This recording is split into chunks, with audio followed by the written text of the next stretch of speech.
Algumas dessas entidades podem estar mais perto do que você imagina. Talvez até observando você neste exato momento.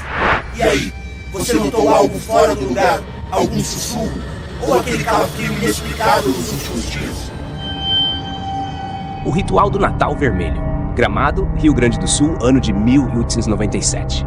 A cidade, já conhecida pelo clima europeu e pela beleza de suas paisagens, era um refúgio para os mais abastados e um lar para aqueles que buscavam recomeçar. Mas naquela época, o Natal carregava um ar diferente. Não havia luzes piscando ou vitrines decoradas. O Natal era celebrado de forma discreta, quase lúgubre, até mesmo sinistro. Na noite de 24 de dezembro, um grupo de 5 amigos, André, Clara, Vicente, Joana e Pedro, resolveu desafiar o que todos na vila evitavam a qualquer custo: o Bosque Encantado. Reza a lenda que, durante o Natal, as árvores daquele bosque sussurravam segredos proibidos e abrigavam algo antigo, algo que não deveria ser perturbado.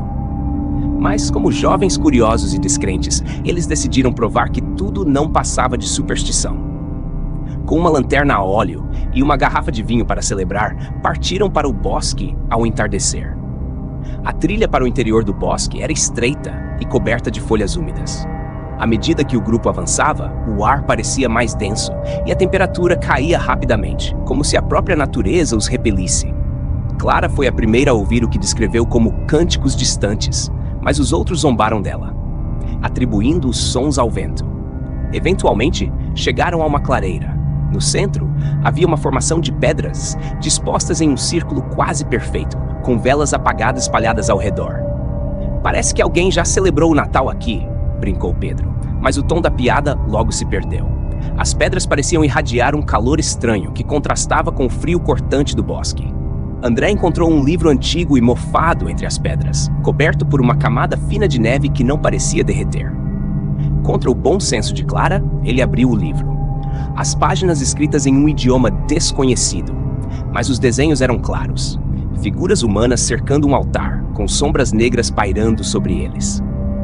"Deve ser alguma encenação antiga", disse Vicente, tentando desviar o desconforto crescente. Foi quando Joana apontou para o céu. As estrelas, antes visíveis entre as árvores, desapareceram. O bosque estava completamente envolto em escuridão. De repente, as velas ao redor das pedras se acenderam sozinhas, e os cânticos que Clara ouvira antes ficaram mais altos, agora audíveis para todos. Era um coro de vozes distorcidas, falando em uníssono. O chão sob seus pés começou a vibrar levemente. Pedro tentou apagar as velas, mas não conseguiu se aproximar delas. Era como se uma barreira invisível o impedisse. "Vamos sair daqui agora", gritou Joana. Mas quando se viraram, o caminho que haviam seguido havia desaparecido. O ritual havia começado. As sombras das árvores começaram a se alongar de forma antinatural, envolvendo o grupo. As vozes distorcidas entoavam palavras incompreensíveis, mas carregadas de malícia. Clara sentiu uma mão fria tocar seu ombro, mas ao se virar, não havia ninguém. O pânico se instalou.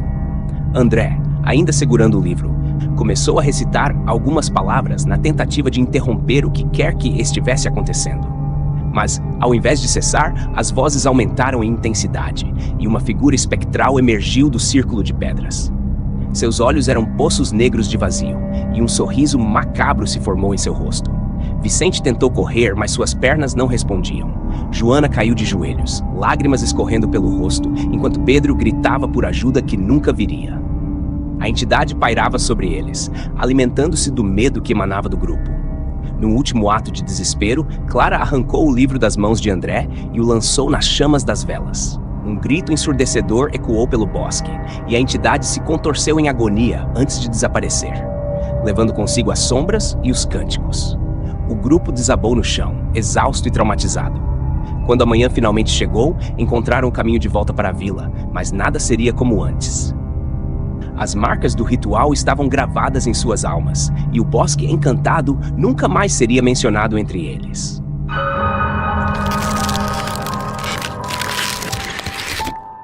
A presença ao lado da cama.